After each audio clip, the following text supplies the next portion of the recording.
Селям алейкум, хайрлах акшамлар, добрый вечер. В эфире телеканала АТР вы смотрите информационно-аналитическую программу «Бугунь» в рамках марафона «Сейф АТР. Голос Крыма» Майя Буты в эфире. В студии для вас работаю я, Гульсум Халилова. Следующие 3 часа в этой студии с гостями, которые подключатся к нам в эфир, мы обсудим основные новости и события. Для начала я предлагаю подключить к нашему эфиру нашего журналиста Романа Спиридонова прямо из Ньюзрума, который готов рассказать о новостях, которые готовят вечерние выпуски новостей. Рома, приветствую, мы слушаем тебя. Приветствую, Гульсу. Сегодня мы будем говорить о таких темах. Так называемый потерпевший по делу, сфабрикованному делу Чубарова, его не знает. Об этом сообщил адвокат председателя Меджлиса после очередного так называемого судебного заседания оккупационного Верховного суда Крыма. Сегодня сторона защиты продолжила предоставлять доказательства невиновности Рифата Чубарова, которого оккупанты обвиняют в организации беспорядков на митинге 26 февраля под стенами Верховной Рады Крыма. Кроме этого, по словам адвоката Александра Осокина, на заседании допросили 3 свидетелей защиты. Они заявили, что все действия главы Меджлиса были направлены на то, чтобы остановить насилие, а давку спровоцировали пророссийские активисты, которых организованно подвозили на автобусах на митинг. Оккупационные крымские следователи предъявили председателю Меджлиса Рифату Чубарову обвинения по 2 статьям. Его обвиняют в организации массовых беспорядков и публичных призывах к нарушению целостности территории России. И так называемый суд начался в июле прошлого года. Оккупированный Крым занял 201 место в глобальном отчете Freedom House о политических правах и гражданских свободах. Freedom House оценивает доступ к политическим правам и гражданским свободам 210 стран. Так вот, Крым 201, почти в самом конце. Крым обозначен как несвободный и получил крайне низкий балл, 7. Именно столько баллов или даже меньше получили такие страны, как Северная Корея, Сирия, Сомали. Согласно отчету Freedom House, оккупанты в Крыму жестко ограничивают политические и гражданские права, блокируют доступ к независимым СМИ, применяют российское антитеррористическое законодательство, политически преследуют жителей Крыма, тех, которые не согласны с действиями оккупационных властей. Турция построит 500 квартир для крымских татар, которые были вынуждены покинуть Крым после российской оккупации. Межправительственное соглашение об этом подписали на высшем уровне во время визита президента Украины Владимира Зеленского в Турцию.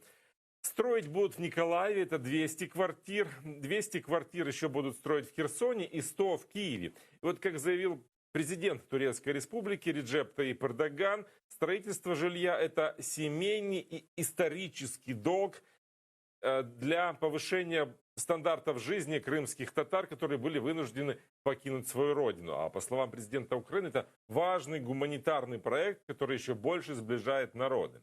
Кроме этого, Турция планирует построить еще в Киеве и мечеть.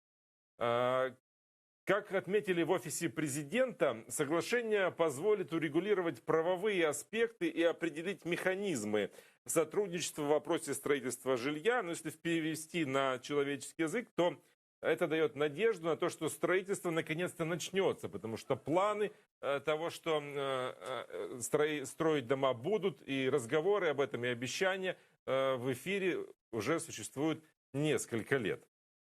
Российский миллиардер и друг Путина Аркадий Ротенберг, который с 2014 года находится под санкциями США, стал владельцем 4 санаториев и гостиницы в оккупированном Крыму. Как выяснилось, с 2019 года фирмы, которые имеют отношение к Ротенбергу, незаконно приобрели санатории Айпетри, Мисхор, Дюльбер, Жемчужина и отель Дача Рахманинов. Хотели как лучше, а получилось как всегда. Оккупанты решили отметить 77-ю годовщину освобождения Керчи от фашистов выстрелами с пушек. На морвокзале установили 2 орудия, но что-то пошло не так. После команды «Огонь» одну пушку заклинило. Со второй попытки все-таки удалось 4-жды выстрелить холостыми в сторону моря. Эффект получился не совсем праздничный. От грохота орудий и у машин сработала сигнализация, а в здании судоремонтного завода повылетали стекла. Как рассказали местные жители, восстанавливать разбитые стекла в близлежащих домах после праздничных выстрелов уже стало традицией Керчи.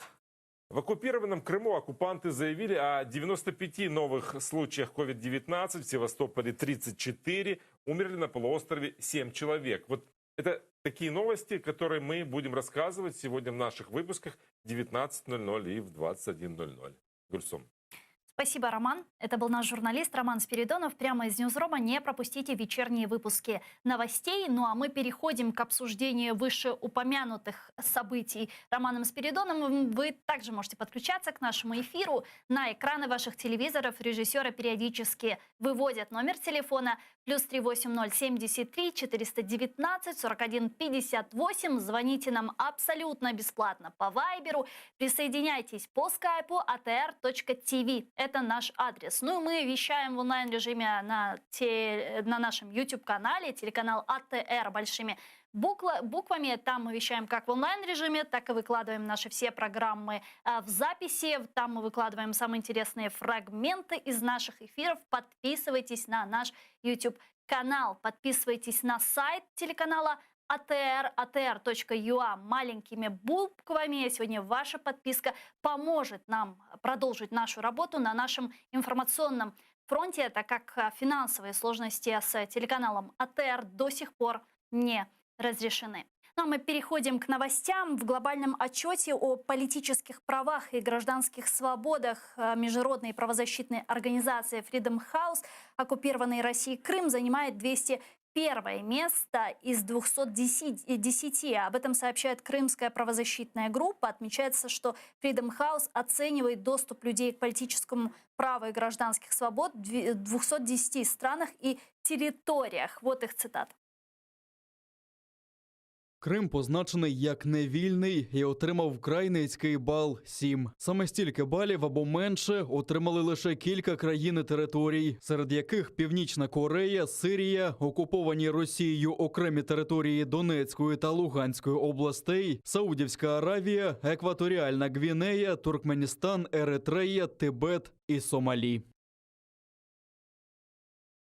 Ольга Скрипник, засновник, експерт Кримської правозахисної групи, зараз з нами на прямому зв'язку. Пані Ольга, вітаю вас, селям алейкум. Добрый день. Пані Ольга, расскажите, пожалуйста, нам подробнее об этом отчете, что он для нас означает и какую практическую роль он может отыграть. И в первую очередь важно сказать, что Freedom House – это международная авторитетная организация, которая ежегодно выпускает доклады о правах человека во всем мире. В том числе и Крым, как оккупированная территория с 2014 года, тоже постоянно исследуется в этих обзорах. Поэтому это очень важно с точки зрения международной позиции. Тут мы видим, что авторитетные организации, как Freedom House, признают все те нарушения прав человека, о которых заявляют украинские правозащитники и украинское государство. Вот. И там также важно с практической точки зрения, поскольку такие доклады выходят каждый год, то можно увидеть, в принципе, тенденцию нарушения прав человека. То есть эти доклады показывают, что ситуация с правами человека постоянно ухудшается в Крыму с 2014 года. Скажите, что еще сегодня мы можем делать, чтобы защищать права наших граждан на оккупированных территориях? Допускаете ли вы возможность доступа мониторинговых миссий на оккупированные территории в ближайшей перспективе? Да, конечно, что касается мониторинговых миссий, то это один из инструментов, который помогает защищать права человека. На сегодняшний день Россия пытается спекулировать такими миссиями и делать из них, скажем так, политических заложников. И поэтому очень мало миссий на сегодняшний день вообще возможно в Крыму, потому что Российская Федерация создает препятствия таким образом, чтобы эти миссии трактовались якобы как признание российской территории, Крыма как российской территории. Но, тем не менее, мы считаем, что все равно миссии надо проводить обязательно естественно, с соблюдением украинского законодательства. И такие доклады международных миссий, они очень важны. Но в последнее время таких миссий пока не происходит. Второе, что важное произошло за последнее время, это создание Крымской платформы и саммит, который будет в августе этого года. Это как раз впервые будет создаваться международная платформа переговоров по Крыму. И действительно действительно нам дает надежду на то, что будут разработаны реальные механизмы давления на Россию, чтобы защищать людей в Крыму. Отдельно, конечно, заслуживает внимания работа журналистов и правозащитников, которые освещают это, все, что там происходит. Хотелось бы, конечно, чтобы больше иностранных журналистов также приезжали в Крым и писали для европейских и западных читателей о том, что реально происходит в Крыму, так как Российская Федерация очень активно распространяет свою пропаганду за границей. Это те механизмы, которые действительно помогают хотя бы доносить информацию о том, що там происходит. Дуже дякую вам. Чухсагул у нас Ольга Скрипник була з нами на прямому зв'язку, засновник, експерт Крымской правозахисной группы. А тем временем на выходных в Стамбуле прошла встреча глав Турции и Украины. В начале разговор Реджеп Тайипа Эрдогана с Владимиром Зеленским происходил тет-а-тет. Он длился 3 часа, а после президенты дали совместную пресс-конференцию и подписали совместную декларацию между украинской и турецкой стороной. В ходе пресс-конференции президент Украины Зеленский выразил благодарность турецкой стороне за поддержку создания крымской платформы как нового формата для урегулирования вопроса незаконной и нелегитимной аннексии Крыма России. Вот его прямая речь. Хочу подякувати президенту Ердогану і за готовність долучитися до формату Кримська платформа, взяти участь у її інаугураційному саміті 23 серпня в Києві. Якщо це станеться, ми будемо вам дуже вдячні. Мені здається, що це стане потужним сигналом, що Україна та її партнери рішуче налаштовані в питаннях деокупації українського півострову і захисту прав українського та кримсько-татарського народів. Президент Турции Реджеп Тайип Эрдоган в очередной раз подчеркнул принципиальную позицию Турецкой Республики в вопросе непризнания оккупации полуострова. Также Реджеп Тайип Эрдоган анонсировал, что в текущем году в Украине начнется строительство льготного жилья для представителей крымско-татарского народа, которые после оккупации 2014 года были вынуждены выехать на материковую часть Украины. Для нас є сімейним історичним боргом підвищення стандартів життя для кримських татар, які були змушені покинути свою батьківщину. Я відчуваю велике задоволення бачити, що ми поділяємо з Україною спільну думку з цього приводу. У нас є проекти побудови житла і мечеті для наших братів кримських татар. У проекті побудови житла ми тільки що зробили конкретний крок. Сподіваюся, що ми найближчим часом подолаємо певний відрізок часу на шляху реалізації проекту побудови мечеті. С нами сейчас на прямой связи Богдан Петренко, заступник директора Українського інституту дослідження екстремізму. Пане Богдане, вітаю вас, селям алейкум. Вітаю вас. Пане Богдане, как вы оцениваете визит президента Украины в Турцию? Какие важные аспекты в ходе этого визита, в ходе пресс-конференции вы бы отметили? Как вы считаете, какие подлинные причины этого визита? Ви знаєте, ми, мабуть, повинні говорити про певну передумову, яка відбулася до цього. Зокрема, кремлівські ЗМІ повідомили про те, що був дзвінок навіть Путіна Ердогану, де Путін розповідав, яка Україна погана, як вона там накопичує сили на Донбасі. Ну, мовляв, так чи інакше, Путін намагався схилити Ердогана до того, щоб Ердоган не співпрацював з Україною. Але ми повинні розуміти, що хто-хто, а президент Туреччини, він частіше більше проукраїнський, ніж окремі українські політики навіть. І тут деякі слова Путіна, мені здається, навіть недоречними були. Тому що мені сподобалося в цьому питанні, і що в принципі було прогнозовано, це участь Ердогана в так званій Кримській платформі. Тому хто з міжнародних політиків, а Ердоган би обов'язково взяв би в ньому участь, тому що ми розуміємо, що він послідовно захищає інтереси і кримських татар, і він послідовно відстоює інтереси Криму як частини саме України. Крім участі в Кримській платформі, які було оголошено, ви вже говорили про квартири, які Туреччина буде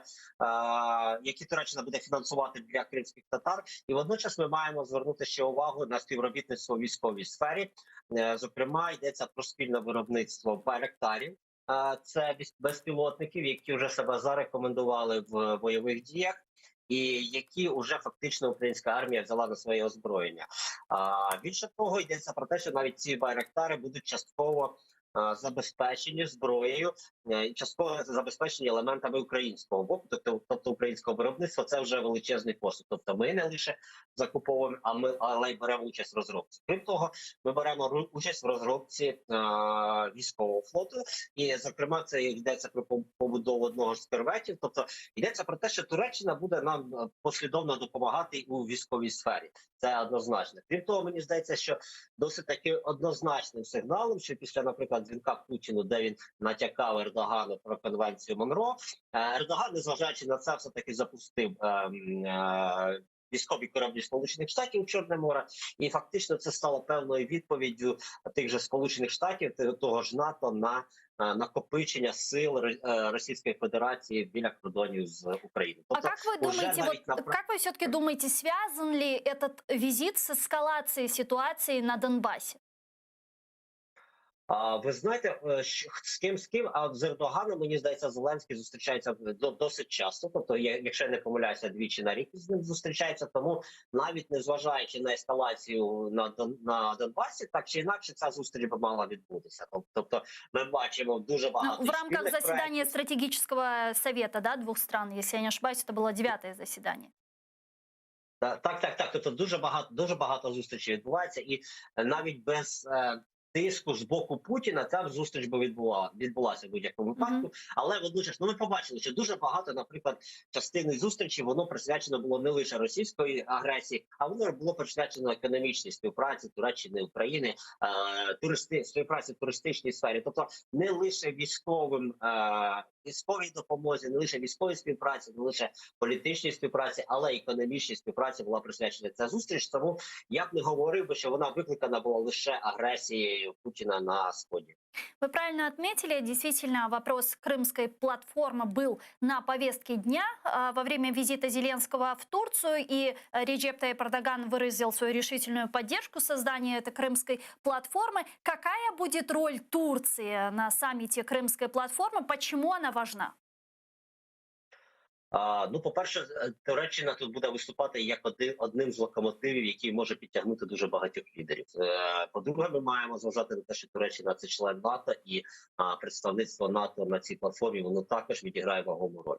Третя важлива складова, яка стосується безпосередньо кримських татар, ми розуміємо, що Ердоган завжди захищав їхні інтереси, і його присутність на кримській платформі буде відповіддю фактично на ті притиснення, які на сьогоднішній момент здійснюються Російською Федерацією щодо мешканців Криму, і в тому числі щодо кримських татар, які відбуваються там. Тобто Ердоган, мені здається, він в будь-якому випадку буде присутній на кримській платформі, і це підвищить її рівень, і це стане, знаєте, своєрідним магнітом для того, щоб залучити інших лідерів, які не настільки, скажімо так, яскраво і прокримські відстоюють інтереси України в Криму. Тобто це буде певним локомотивом Ердогану для цієї платформи.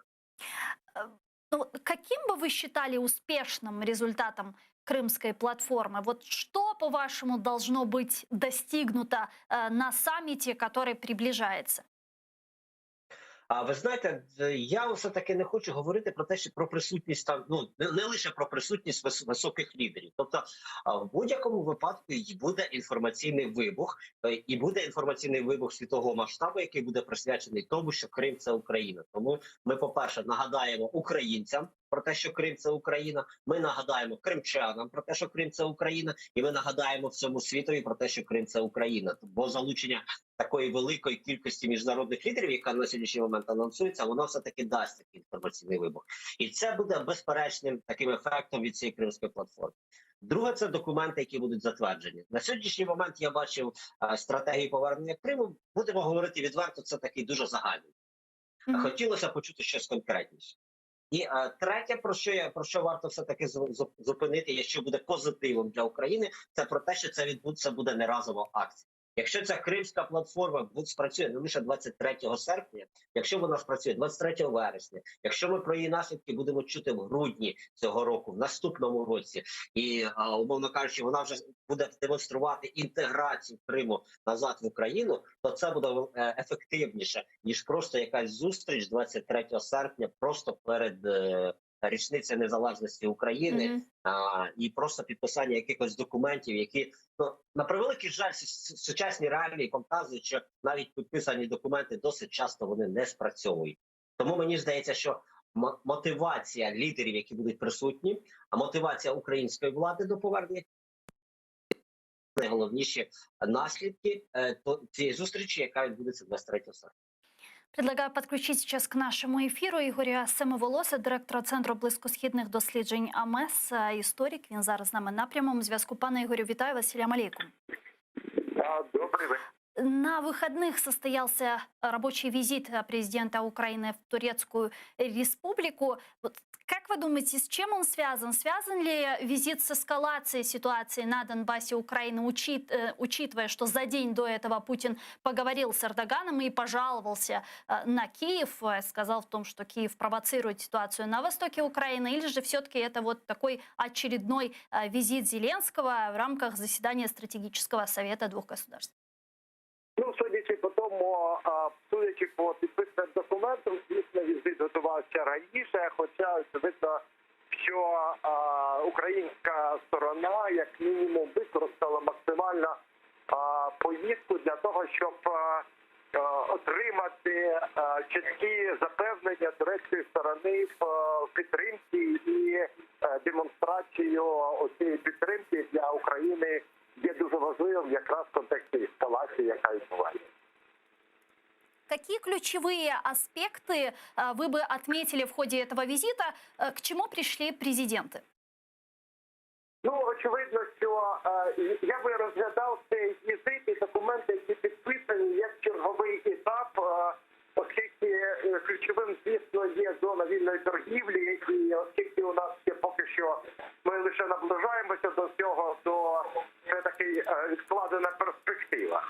Але разом з тим, звісно, не можна не відзначити документи, які підписані були, які пов'язані з кримськотатарським питанням. Можна звернути увагу, наскільки для президента Туреччини і президента Ердогана це питання важливе, наскільки він багато приділяє цьому уваги. Ну і очевидно також, що кримське питання не може бути розглянуто без контексту, поза контекстом кримських татар. Тобто очевидно, що в даному випадку українська сторона зробила все для того, щоб привернути увагу Туреччини щодо порушень прав людини, щодо положення ситуації з кримськими татарами на окупованому півострові.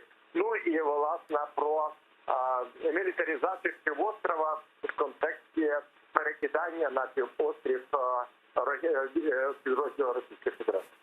Дякую вам дуже, пане Ігорю. Чухсагол нас Ігор Семиволос був з нами на прямому зв'язку, директор Центру близькосхідних досліджень АМЕС, историк.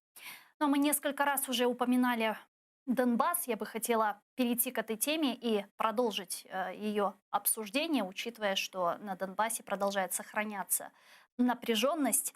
Сегодня на Донбассе в районе проведения операции Объединенных сил в результате обстрелов оккупационных боевиков погиб еще один украинский военный. Напомню, 30 марта главнокомандующий ВСУ Руслан Хамчак сообщил, что Россия под видом подготовки к стратегическим учениям «Запад-2021» стягивает со всей своей территории тактические группы к восточным границам Украины. Украинская разведка же, в свою очередь, сообщила об увеличении ударных группировок России возле границ Украины. В течение последних недель уровень военной угрозы со стороны России постоянно повышается. Об этом сообщил представитель Главного управления разведки Минобороны Украины Вадим Скибицкий. Вот его цитата.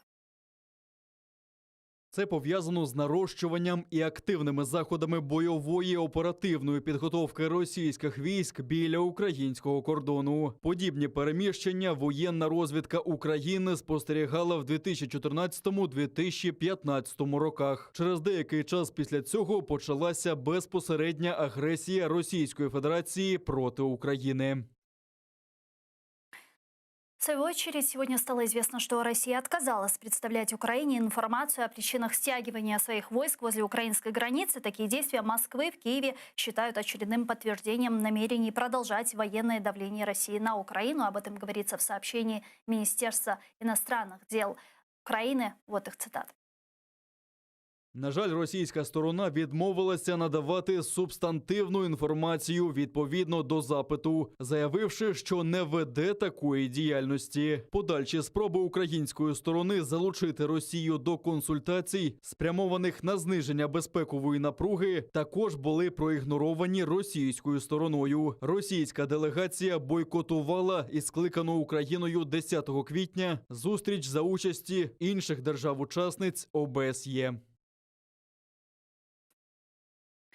К нашему эфиру присоединяется Олександр Коваленко, військовий експерт, політичний оглядач. Пане Олександре, вітаю вас, селям алейкум.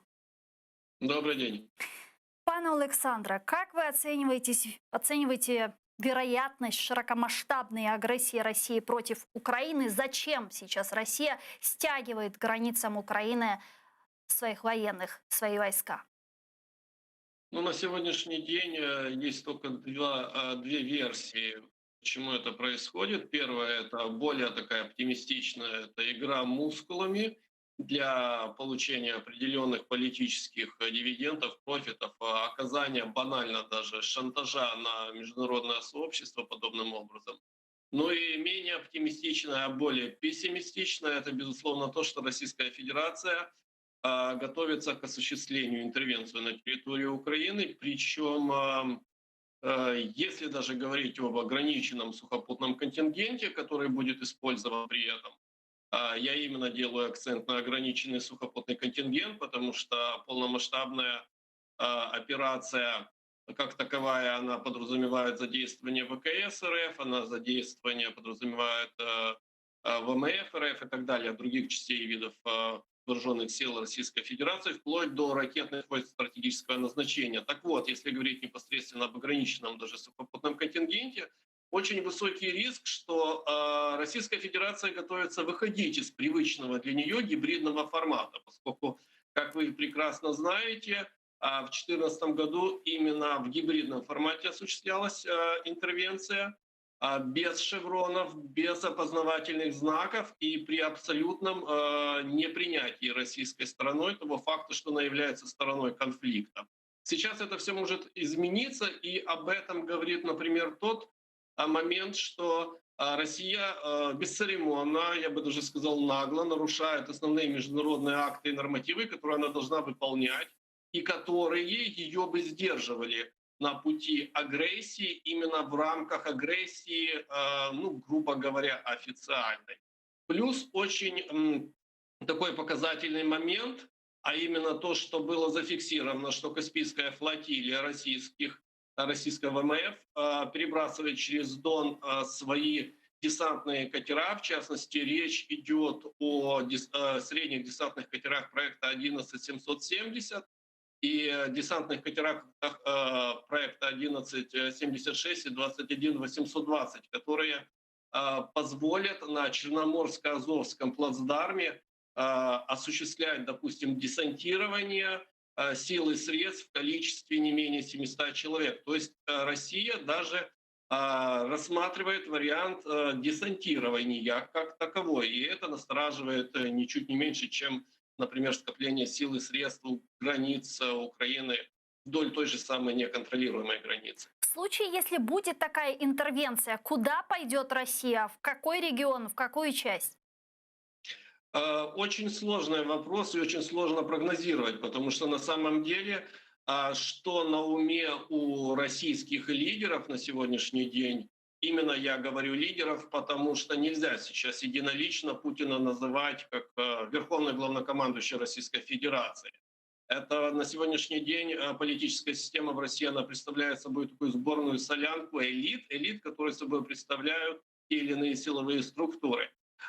Собственно, если говорить о стратегии дальнейшего движения, ну, например, у марионеточного правительства, так называемого ДНР, имеется как минимум 3 письма на сегодняшний день, лично у Дениса Пушилина, по данным разведки. Имеется 3 письма, которые адресованы на имя Владимира Путина, в которых он просит принять в состав Российской Федерации так называемое ДНР. Ну или оказать военную помощь. и оказать военную помощь в том числе. Но тут очень важен интересный такой момент, а именно то, что зачастую используется термин «Донбасс», а как мы знаем, Донбасс — это отнюдь не менее 50% Донецкой области и Луганской области, которые являются оккупированными, а Донбасс — это целиком вся Донецкая область, Луганская область и часть Днепропетровской области. То есть фактически, если они оперируют именно такой терминологией, то можно себе описать примерные их планы. Кроме того, есть еще один такой вариант, связанный уже непосредственно с оккупированным полуостровом Крым и проблематикой его водоснабжения, который в первую очередь становится проблемой не столько уже для правительства Российской Федерации, заботящегося якобы, да, о том населении, которое проживает на оккупированной территории, а в первую очередь это проблема тех сил и средств вооруженных сил российских оккупационных подразделений, которые размещены на полуострове, потому что основная часть всей той воды, которая предназначена для гражданского населения, всех водных ресурсов, направляются на новые войсковые части, на новые военные базы и на обустройство жилья для военных, которые там размещаются. И вот эта проблематика обеспечения водой, водоснабжения оккупированного полуострова, она до сих пор актуальна, и она не просто даже актуальна, она с каждым днем становится наиболее острой и представляет собой прямую угрозу тому военному контингенту, который размещен на полуострове. То есть вы считаете, что Россия может попытаться пробить коридор к Днепру и открыть воду через Северокрымский канал в оккупированный Крым, правильно? Этот вариант абсолютно не исключается, особенно с учетом того, что мы можем видеть, что помимо материковой границы Украины, где скапливаются силы и средства вооруженных сил Российской Федерации, идет интенсивная переброска сил и средств, в том числе и на оккупированный полуостров. И вот буквально сегодня вечером была зафиксирована переброска к границам с материковой Украиной эшелонов, на которых присутствовали системы РЭП, радиоэлектронной борьбы, Инфауна и Борисоглебск-2. То есть Борисоглебск принят на вооружение российских войск в 2013 году. То есть это достаточно современные системы РЭП. То есть Россия планирует уже, можно так сказать, осуществлять подавление работы наших систем связи и не только с территории оккупированного полуострова Крым. Но, что очень важно, у некоторых из этих систем, которые были зафиксированы на эшелонах, замазаны технические знаки и номера. Прошу прощения, тактические знаки и номера, что тоже как бы является недвусмысленным намеком о дальнейшем их предназначении и задействовании. Пане Олександре, вот правильно ли я понимаю, ситуация выглядит действительно очень тревожно, потому что с 2015 года вот такого масштабного стягивания российских войск к границам Украины с разных частей, это и Беларусь, это и восточная часть Украины, это и оккупированная территория Крым, то есть юг, такого не было, правильно? Совершенно верно. То есть всегда угроза как таковая, она присутствовала. Мы всегда могли видеть переброску сил и средств на протяжении многих лет. Но настолько интенсивная и масштабная переброска сил и средств вооруженных сил Российской Федерации наблюдается именно в этом году. Последний раз можно было заметить, скажем так, настолько серьезное движение российской армии по всей территории Российской Федерации в 2014 году, накануне вторжения в Украину и непосредственно уже в процессе горячей фазы конфронтации, и в 2015, когда этот уровень конфронтации еще поддерживался. Поэтому действительно есть чего опасаться. Это так. Пане Богдане, вы с нами? Да, да. Да, пане Богдане, как вы считаете, действительно, что происходит? Это игра мускулами, как говорит пан Александр, в случае позитивного сценария, или же реально Россия готовит полномасштабное вторжение в Україну? Ну, ви знаєте, перед тим, як дати відповідь, ми маємо розуміти, що Росія пропрацює всі варіанти, і будь-яка стратегія в неї вже пропрацьована, починаючи від військового вторгнення і закінчуючи просто грою мускулів. Як на мене, все-таки треба схилятися до того, що це відбувається гра мускулів, тому що По-перше, перед тим, як здійснювати вторгнення на територію України, тобто продовжувати агресію, бо ми ж говоримо зараз про продовження агресії, Росія мала б розпочати інформаційну війну на території України, в тому числі для того, щоб схилити частину українців на тих територіях, які вона планує окупувати, на свій бік. Ну, це головне завдання на сьогоднішніх боях. Як на мене, і пан Олександр, до речі, про це почав говорити, тут ще варто враховувати міжнародний аспект підняття ставок самим Путіном. Мені здається, що це відбулося після заяв якраз і Байдена про те, що Путін вбивця, і враховуючи таку складову, як необхідність підняти ставки перед тим, як потім дійсно дійти до якоїсь згоди. Тобто зараз вони піднімають ставки, потім Путін, умовно кажучи, робить це як компромісом з свого боку, відводить війська, а Байден, відповідно, йде на поступки на якісь... Ну, а, например, на какие преференции может рассчитывать Путин? Можливо, на зняття санкцій, можливо, на те, що будуть скрізь пальці дивитися на якісь там російські дії в Сирії. Ну, в будь-якому випадку на преференції, що стосується Північного потоку, точно дивитися не будуть Сполучені Штати.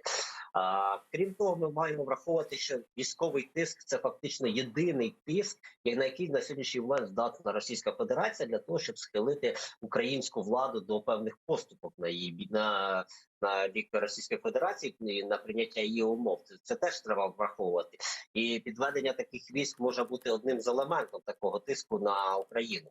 Але знову ж таки, я повторюся з того, що я почав, з того, що Росія має декілька варіантів, і всі стратегії ці прораховані, в тому числі, я гадаю, що в них десь лежить папочка, яка буде називатися стратегія про продовження вторгнення в Україну.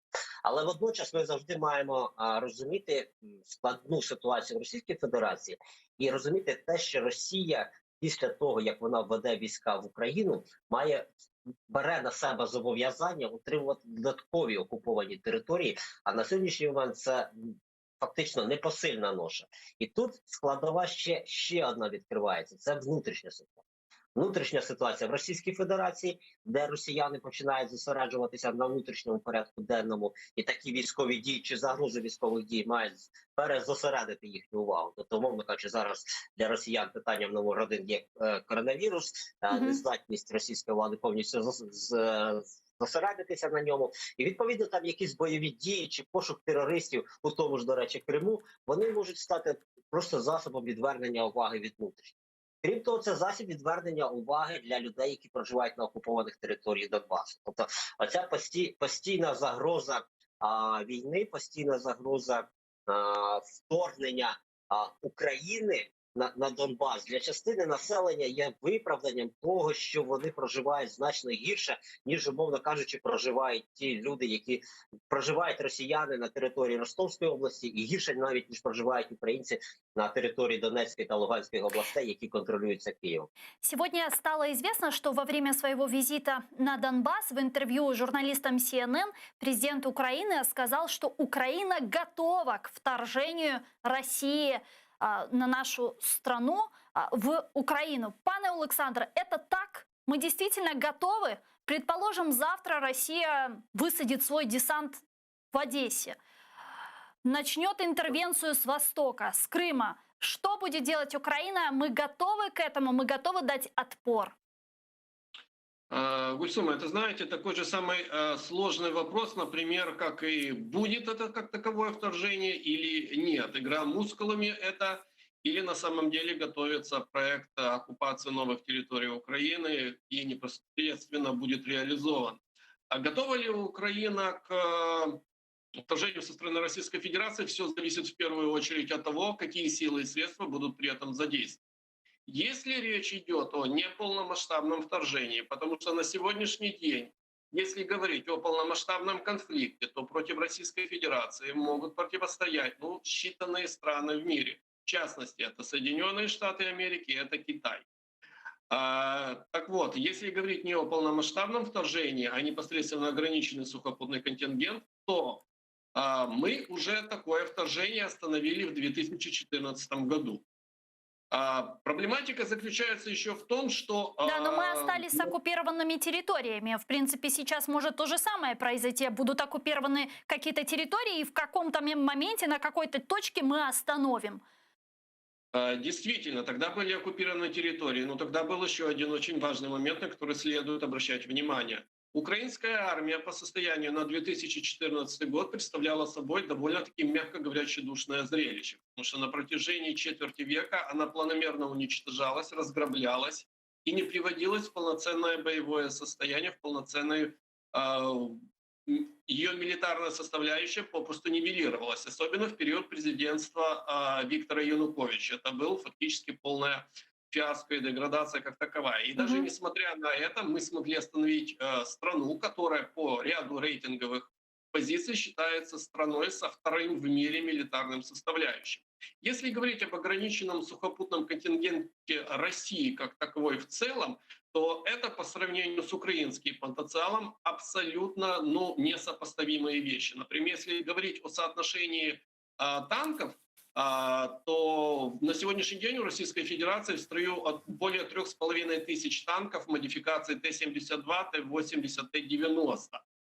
И это не учитывая даже того момента, что у нее более 10 тысяч единиц танков находятся на хранении и консервации, которые могут быть выведены из этого состояния.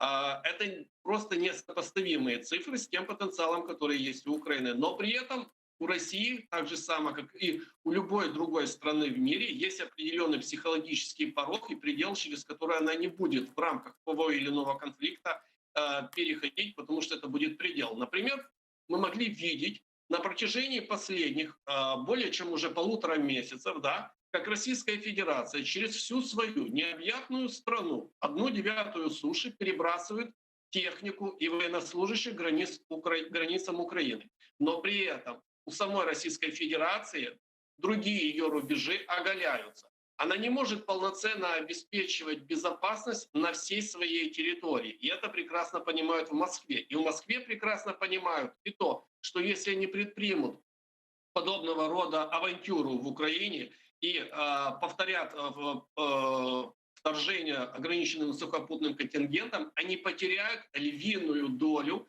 своей дееспособной техники, боеспособной техники и боеспособных подразделений живой силы. То есть фактически Российская Федерация останется с оголенными границами на тех или иных рубежах, чем вполне могут воспользоваться ее как потенциальные, так и гипотетические противники. И этого так же само боятся в Кремле, а если быть точнее, в Новоогарево, как и в принципе, как таковое поражение от конфронтации с Украиной. Пане Богданов, представители самопровозглашенных республик говорят, что в случае обострения или атаки на них они рассчитывают на помощь России. А на что может рассчитывать Украина? О своей поддержке уже высказали Соединенные Штаты Америки, высказалась Великобритания и другие европейские страны. Но в чем будет заключаться эта поддержка в случае военной интервенции? Что будет? Поможет ли нам НАТО? Помогут ли нам наши западные партнеры? Чем они нам помогут, кроме выражения обеспокоенности и призывов к сохранению спокойствия? Ну, ви знаєте, дуже складне питання, тому що я думаю, що НАТО так само не зацікавлено у військових діях проти Російської Федерації, як і Російська Федерація проти НАТО. Тому мені здається, що, по-перше, тут ще питання, чи Росія піде, і тут це дійсно дискусійне питання. А от чим нам допоможуть, то крім озабоченості, звичайно, хотілося б розраховувати на те, що вони нам допоможуть якось військово. Але, як показав досвід 2014 року, найбільше на кого доведеться покладатися українцям, це, власне, на самих українців. І найбільше на кого нам доведеться покладатися, це на наше населення. Тому і, мабуть, це і розуміє Путін, який не буде вторгуватися в Україну, тому що він розуміє, що чим далі на схід він буде йти від Донбасу, і чим далі на північ він буде йти від Криму, тим більше буде спротив саме місцевого населення, і тим більше місцевого населення будуть вважати російські війська, які заходять туди, окупантами. І тим більше буде, по-перше, спротив, а по-друге, руйнування, яке необхідно буде підтримувати. Тому 99% нашого спротиву – це буде спротив України. Якщо від Заходу, на що ми можемо реально розраховувати на сьогоднішній момент, це на якусь там військову допомогу в техніці, не на значну, і напевно, допомогу в політичному, міжнародному аспекті, де там будуть санкції накладатися, де Росії будуть обмежуватися, де з Росією будуть, скажімо так, воювати економічними якимись методами, а не військовими. Дякую вам дуже, пане Богдане. Чохсагол, у нас Богдан Петренко був з нами на прямому зв'язку, заступник директора Українського інституту дослідження экстремизму. Завтра министр иностранных дел Украины Кулеба отправится с рабочим визитом в штаб-квартиру НАТО в Брюсселе для участия во внеочередном заседании комиссии Украина-НАТО. Об этом сообщили в пресс-службе Министерства иностранных дел. Глава МЗС України та члени НАТО обговорять загострення Російською Федерацією безпекової ситуації вздовж українсько-російського кордону та в тимчасово окупованому Криму, дієві шляхи підтримки Північно-Атлантичним альянсом, суверенітету та територіальної цілісності нашої держави. Пане Александре, как вы считаете, что мы получим после этой встречи, после этого визита Кулебы в штаб-квартиру НАТО? Да, собственно, то, что, на мой взгляд, мы получали на протяжении всех этих лет. Вот даже Обеспокоенность, поддержка территориальной целостности, суверенитета, что еще? Я не могу это назвать обеспокоенностью и встревоженностью, поскольку от НАТО Украина, от стран-членов НАТО достаточно многое получила за минувшие года. В частности, это как оружие, так и техника, так вплоть и до того, что наши военнослужащие лечились в больницах стран-членов НАТО, ну, например, в той же самой Германии, в которую вылетали борты Люфтваффе, прилетали в Украину, забирали наших раненых, тяжело раненых военнослужащих, и они проходили лечение в Германии. На сегодняшний день этот визит и как таковые переговоры — это лишь подтверждение заверений наших западных партнеров о том, что они поддерживают Украину. А вот чем они поддерживают? Ну, давайте просто-напросто откроем доступный абсолютно всем такой ресурс, как Flight Radar, и посмотрим, сколько за последнее время в Украину было бортов военно-транспортной авиации стран НАТО. Достаточно часто они летают как во Львов, так и в Киев. Что непосредственно они привозят, что на борту этих самолетов, ну, это уже другой вопрос. Ну а вот, пане Александре, все же, как вы считаете, в случае полномасштабного вторжения в Украину, в случае этой интервенции, возможной этой угрозы, о которой говорят сейчас и в разведке Украины, НАТО заступится за Украину? А у НАТО нет никаких оснований заступаться за Украину. Да, конечно, НАТО может пойти против своей 5-й статьи, которая подразумевает непосредственно защиту членов Альянса. Как, например, это было в свое время с ФРГ, когда Федеративная Республика Германия была принята в состав НАТО при наличии, по сути, оккупированной территории в виде ГДР. Можно сказать так. Вот есть определенные нюансы, есть определенные, скажем так, исключения. Но для того, чтобы защитить Украину от масштабной агрессии со стороны Российской Федерации, особенно если эта агрессия будет носить официальный характер, о чем я тоже упоминал, любая страна, член НАТО, может выразить свою позицию самостоятельно. Готова ли она в той или иной степени помогать Украине? Хотя, по моему убеждению, солдаты НАТО в Украине как не воевали, так не воюют и за Украину не будут воевать. Мое убеждение таково. Как изменится эта То есть ситуация? спасение утопающего – это дело рук самого утопающего, правильно? Ну, нельзя же так сказать, потому что, смотрите, утопающий – это человек, которому нужен спасательный круг. Для Украины спасательным кругом, например, являются высокотехнологичные виды вооружений, которые к нам поставляются нашими партнерами. Ну, упомяну, пожалуй, притчу во языцах, это противотанковые ракетные комплексы «Джавелин», которые на сегодняшний день являются одними из самых совершенных, и нету того танка, который бы на вооружении Российской Федерации, который был бы неуязвим для такого противотанкового комплекса. Помимо всего прочего, регулярно проводятся в воздушном пространстве Украины разведывательные миссии странами-партнерами нашими, в том числе НАТО. Это и вы можете регулярно наблюдать полеты возле линии фронта, по линии фронта на Донбассе, а также возле оккупированного полуострова Крым, это и Global Hub. беспилотные разведывательные аппараты, это и разведывательные самолеты «Посейдон» и так далее. То есть мы получаем развединформацию, мы получаем вооружение и технику на случай критической ситуации. Но получать, грубо говоря, военнослужащих НАТО, да, ну я не вижу в этом смысла на данный момент. Тем более, что Российская Федерация, опять же, как я говорил, она в 2014 году не смогла ограниченным сухопутным контингентом захватить Украину, как она планировала, от Харькова до Одессы. Мгм. Но это ничтожная эта территория, которая она... Это очень прискорбно, что ей удалось захватить полуостров Крым и часть Донецкой и Луганской области. Но, тем не менее, это на самом деле минимум от того, что она могла на самом деле захватить по своим планам. А сейчас, когда украинская армия за последние года значительно отличается от того, чем она была в 2014-м, значительно более оснащенная и выученная, я не думаю, что настолько авантюрная миссия завершится для Москвы, ну, скажем так, какой-то маленькой, скоротечной, победоносной войнушкой. Отнюдь. Это, мне кажется, будет очень серьезное для нее просчет и потери. Давайте подключим к нашему эфиру Андрея Шкіля. Он с нами сейчас на прямой связи. Народний депутат України 4, 5, 6 скликань, політичний аналітик. Пане Андрію, вітаю вас. Селям алейкум. Вітаю, Руслан. На днях Владимир Зеленский сказал, что единственным путем для завершения войны на востоке Украины является вступление Украины в Североатлантический альянс. На что в Кремле отреагировали резко и сказали, что наоборот, это усугубит ситуацию на востоке Украины. Вы согласны? З тим, що заявив Зеленський, абсолютно згоден. А с тем, что заявил Песков?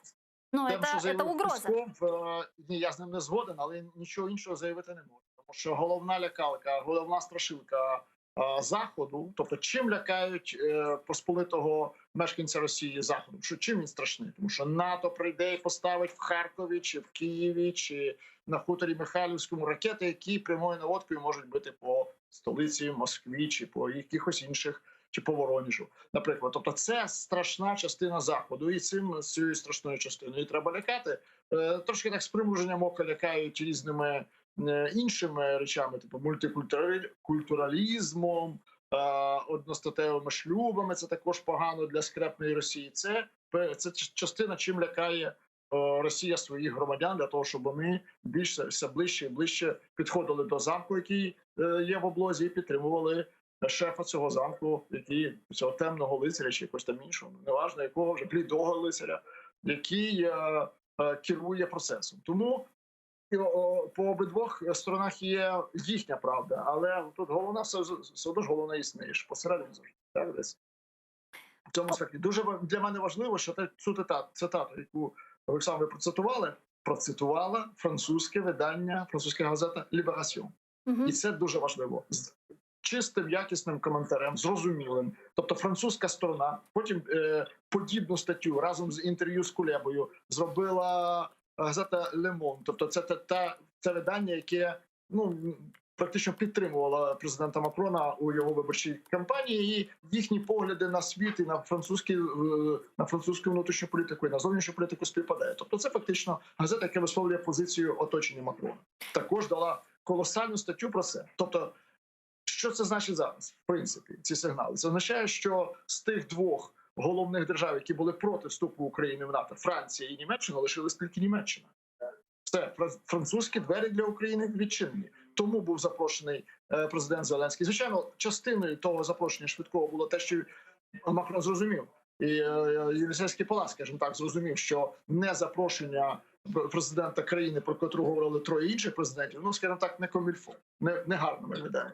Тому йому за цей, умовно кажучи, з ним за це розраховується візитом. Але цей візит, сам візит, і подальша інформація про те, що президент Макрон буде мати візит до України, свідчить про те, що двері французькі відкриті. Заходьте, скористайтесь, і, в принципі, Україна буде мати найголовнішого представника Європейського Союзу серед своїх союзників. Чому найголовніше?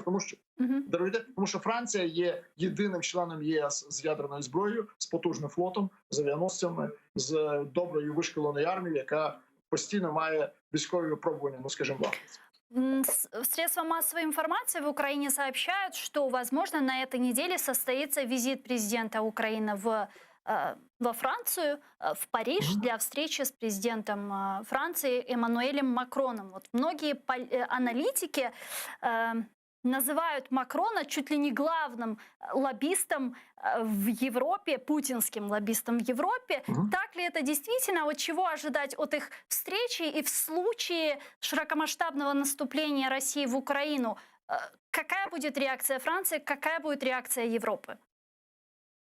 Я вже казав, що запрошення Зеленського – це відкриття дверей. Тобто його запрошують не просто до президентського палацу, не просто на розмову. Це запрошують Україну після розмови Зеленського з Путіним. І говорити, ну, давайте не будемо ображати нікого, називаючи лоббістом. Ніколи не буде жоден персональна людина не буде лоббістом Путіна. Це трошки не той фасон, не той рівень ситуації, скажімо, в Європі зараз. Ставлення до Росії, зокрема, тим паче до Путіна. Ні. Елементи, скажімо, такої спеціального ставлення до Путіна, вони з боку Макрона. Вони були пов'язані з тим, що виборча кампанія. За рік починаються вибори в Україні, у Франції. Головним конкурентом, ну практично єдиним конкурентом Макрона є Марін Ле Пен, яка є не лобістом, а людиною, яку фінансує Кремль.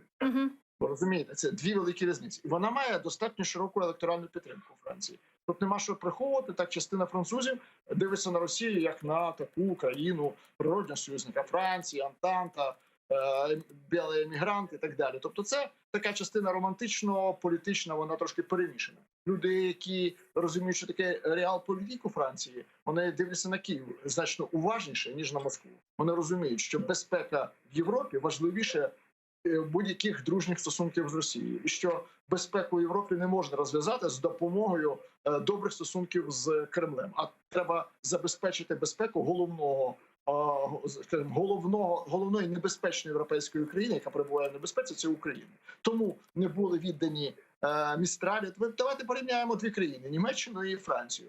Два Містралі кораблі не були віддані Росії, повернені за контрактом. Франція виплатила достатньо великі репарації за це. Уявіть собі, якби в два цих Містралі було б, фактично 4, тому що два би збудували Росію достатньо швидко, були б зараз на озброєнні Росії. І Німеччина, яка, попри все, будує Північний потік. І пані Меркель заявляє, ані смерть, ані ув'язнення Навального, ані війна проти України, ані будь-які бойові дії проти України не змінять позиції, залізобетонної позиції Німеччини щодо підтримки будівництва Північного потоку-2. Тому, я думаю, головний лобіст за інше, якщо так можна назвати пані Меркель, за іншою адресою живе. Але я думаю, подібні заяви Меркель пов'язані не стільки з проросійськістю позиції самої Меркель, а скільки з таким самим електоральним полем, який є і у Німеччині. Тобто і ліві крайні, і праві крайні, вони зорієнтовані на Москву. Не знаю, чи їх там підфінансовують, чи ні, але тим не менше вони зорієнтовані туди. І в боротьбі з ними вона також це заявляється зараз, готуючи місце своєму наступнику. І плюс вона менш обережна в оцінках Кремля, менш обережна в лояльних оцінках Кремля, бо вона вже йде на пенсію, тому вона вже, ну скажімо так, не зобов'язана, заявляючи щось одне, думати про свою персональну відповідальність. Про відповідальність Німеччини, думаю, вона постійно в курсі. Тому даруйте, зараз просто цей візит, він відбудеться. Цей візит є дуже важливим для розвитку стосунків не просто Київ-Париж, не просто член нормандської групи нормандського формату з іншим членом групи нормандського формату. Це діалог між Україною і ЄС, між Україною і НАТО. Це діалог про майбутнє України і в НАТО, і в ЄС. Якщо Україна заручиться такою ж підтримкою, наприклад, як Румунія заручила свого часу від Франції, все станеться, як планує, скажімо так, Україна. Тобто і про членство в НАТО, і в ЄС. Франція дуже надійний партнер і дуже стабільний в цьому плані. Дякую вам дуже, пане Андрію. Чохсагумус Андрій Шкілля, політичний аналітик, був з нами на прямому зв'язку. Пане Олександре, я вот о чем подумала и хотела у вас спросить вашу точку зрения. Вот как вы думаете, что заставило Зеленского пойти на такую трансформацию от человека пацифиста, который пытался увидеть мир в глазах агрессора Путина, к человеку, который, к президенту, который сейчас говорит, что единственным путем завершения войны на Донбассе является вступление Украины в Североатлантический альянс. Вот заметили ли вы такую трансформацию, изменение этой риторики, или же я ошибаюсь, по-вашему? Ну, эта трансформация, она была сама по себе буквально, предсказуемо, я бы даже так сказал. Почему? Потому что одно совершенно дело, когда ты в формате достаточно наивного такого абсолютизма и даже идеализма веришь в то, что можно решить глобальные проблемы с одним из ведущих тиранов в мире путем каких-то достаточно простых переговоров, таких. А совсем другое, когда ты сталкиваешься с этим непосредственно. Кстати, непосредственно с Путиным впервые Владимир Зеленский встретился в рамках нормандского формата и смог именно тогда попробовать в его глазах поискать немного мира. Одно дело, когда ты выполняешь определенную какую-то роль на сцене, да, как актер, а совсем другое дело, когда ты занимаешь пост, от которого зависит, ну, не только судьба твоя или твоего сценического коллектива, а в целом зависит судьба страны. И опять же, не только страны, потому что Украина, как бы это, конечно, не звучало, но на сегодняшний день является действительно буфером безопасности для всего Европейского Союза. Поэтому это уже ответственность большая, нежели просто ответственность как человека, ответственного там за узкий круг людей. Это уже речь идет о миллионах. Поэтому эта трансформация вполне, на мой взгляд, очевидная. И тем более, что за прошедшие 2 года, грубо говоря, имеется определенный опыт уже у Владимира Зеленского как президента Украины, как человека, общавшегося на международной площадке, который принимал участие в определенных геополитических, скажем так, разыгровках, которые имели место быть за этот период. И даже сейчас мы можем видеть на то, насколько действительно выверенно был проведен его визит, скажем, по странам Ближнего Востока. Сначала президент посетил Катар, а затем посетил Турцию. И многие до конца понимают на самом деле, насколько важна такая последовательность. А ведь Катар — это в первую очередь ближайший в регионе партнер Турции. И фактически эти 2 страны можно расценивать как единое целое в отношении внешней политики как таковой. Кстати, борты из Катара тоже периодически летают в Украину, и на этих бортах, опять же, груз с маркировкой турецкой. И мы понимаем прекрасно, что это отнюдь не мандарины, апельсины и гранаты, а совсем другого характера, скажем так, товар. И поэтому, на мой взгляд, как сама трансформация, так и дальнейшие действия, они будут демонстрировать только то, что, ну вот этот наивный абсолютизм, он исчез. Дякую вам дуже, пане Олександре. Чохсал у нас Олександр Коваленко був з нами на прямому зв'язку. Військовий експерт, політичний оглядач. А к нашему эфиру сейчас присоединяется Игорь Яковенко, российский журналист. Пане Игорю, витаю вас, селям алейкум. Здравствуйте. Здравствуйте. Ну, начнем с простого, но очень важного вопроса. Хотят ли русские войны? Готов ли на это сейчас идти Путин? Ну, русские разные. Путин, безусловно, хочет войны. Путин очень любит воевать, и, в общем, это его жизнь.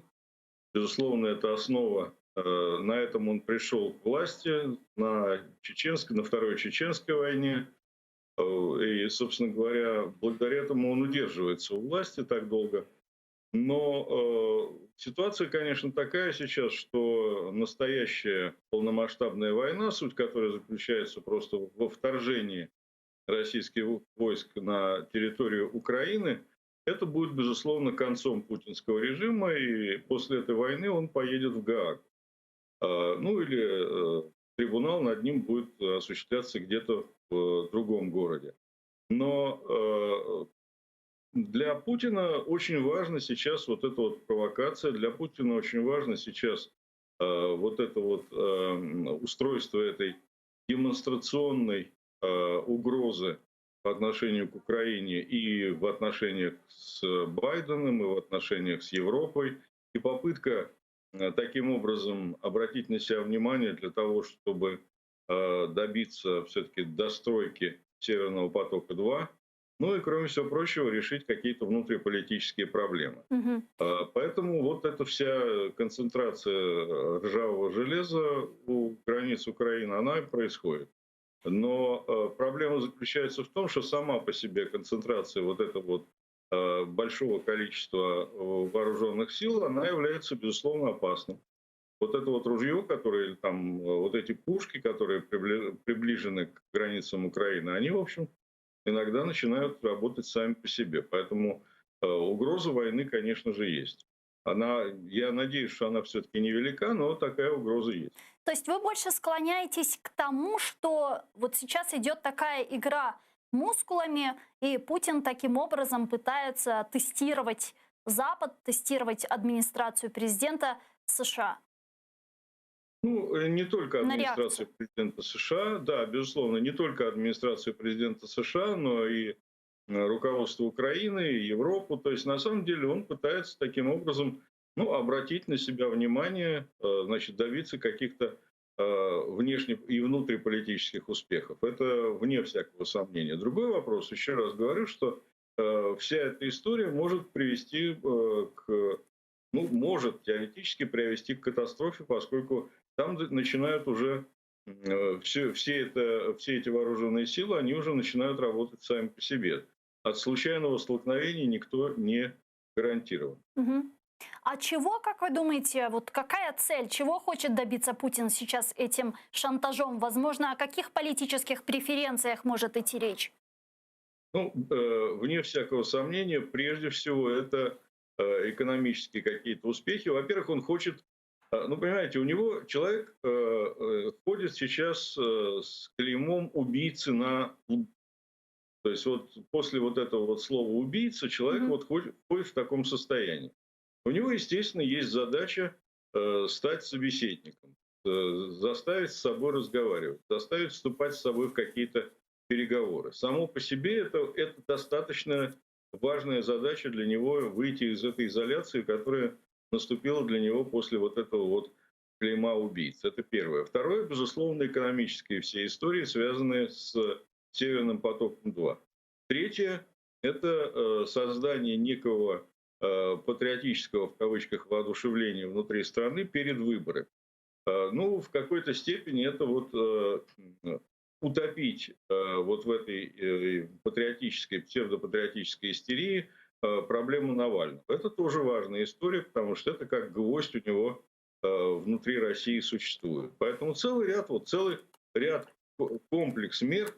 Я понимаю прекрасно, что для Путина вот это вот его мечта, значит, о том, чтобы Украина стала сателлитом России. Это мечта, которая есть, остается, она никуда не денется у него никогда. Из его головы Украину вынуть невозможно.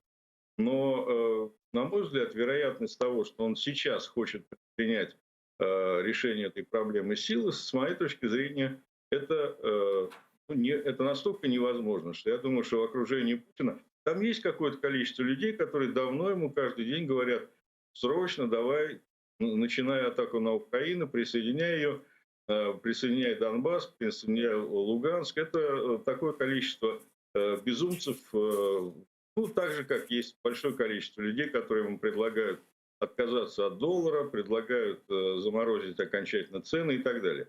То есть, ну, в общем, на самом деле его окружение очень разное. Ну вот такая полномасштабная война вряд ли возможна без одобрения россиян. Вот дадут ли россияне этот карт-бланш Путину? Или это не имеет значения?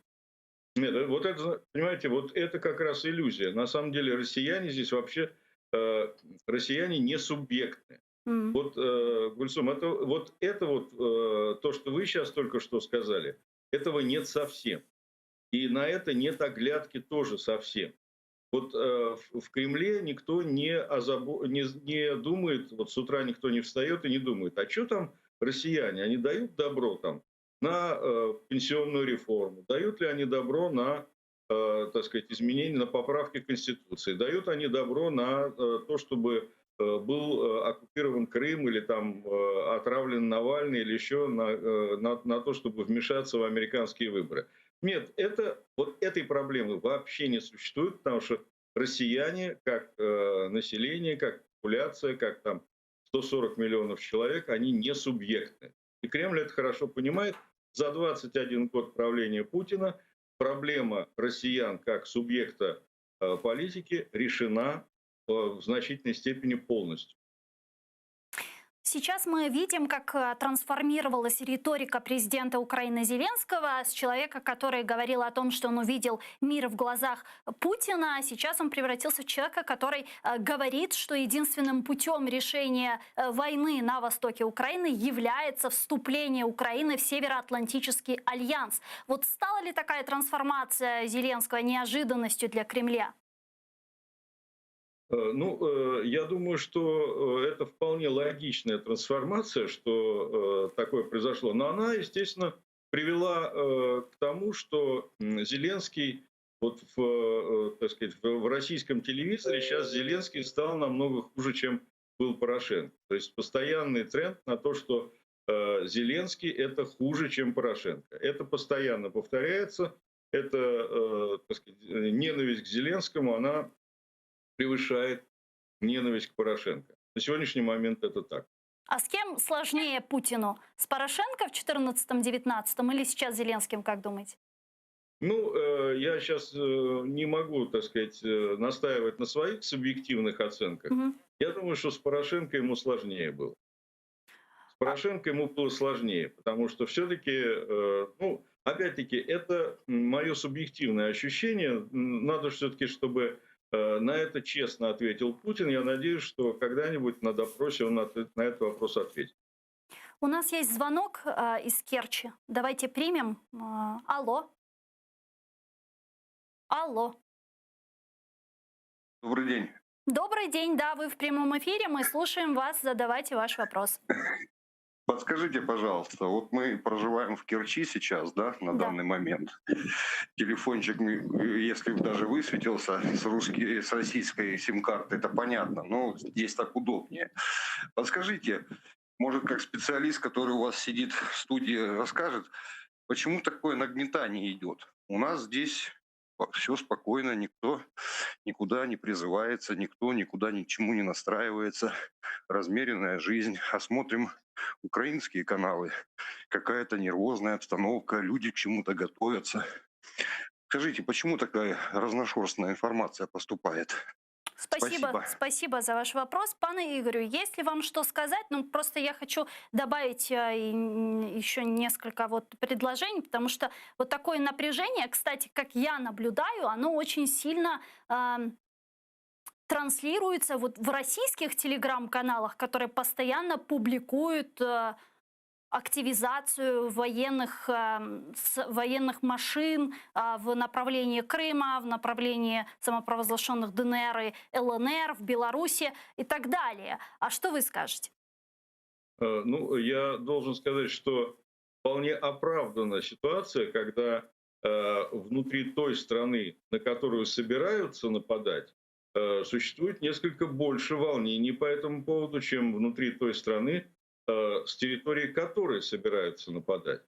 В общем, я не слышал никакой информации, что украинские войска собираются вторгнуться на территорию России. Поэтому на территории России, в общем, люди в этом смысле не беспокоятся. То, что по этому поводу беспокоятся украинцы, мне кажется, это вполне понятная вещь. Я не вижу здесь даже предмета для вопроса и предмета для обсуждения. А как, кстати, в средствах массовой информации России, в пропагандистских СМИ преподносят информацию о стягивании российских войск к границам Украины?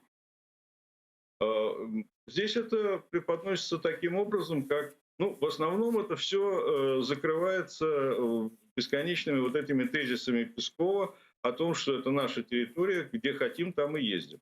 Угу. Спасибо вам большое, пане Ігорю. Чух Сагул, у нас Ігор Яковенко, журналист, российский журналист, был с нами на прямом зв'язку. Ну а я, к сожалению, завершаю тот блок, но я с вами не прощаюсь. Я говорю вам корушкенджи, то есть до свидания. Буквально через несколько минут мы вернемся в эту студию и продолжим наш эфир на крымско-татарском языке. Не переключайтесь. Корушкенджи.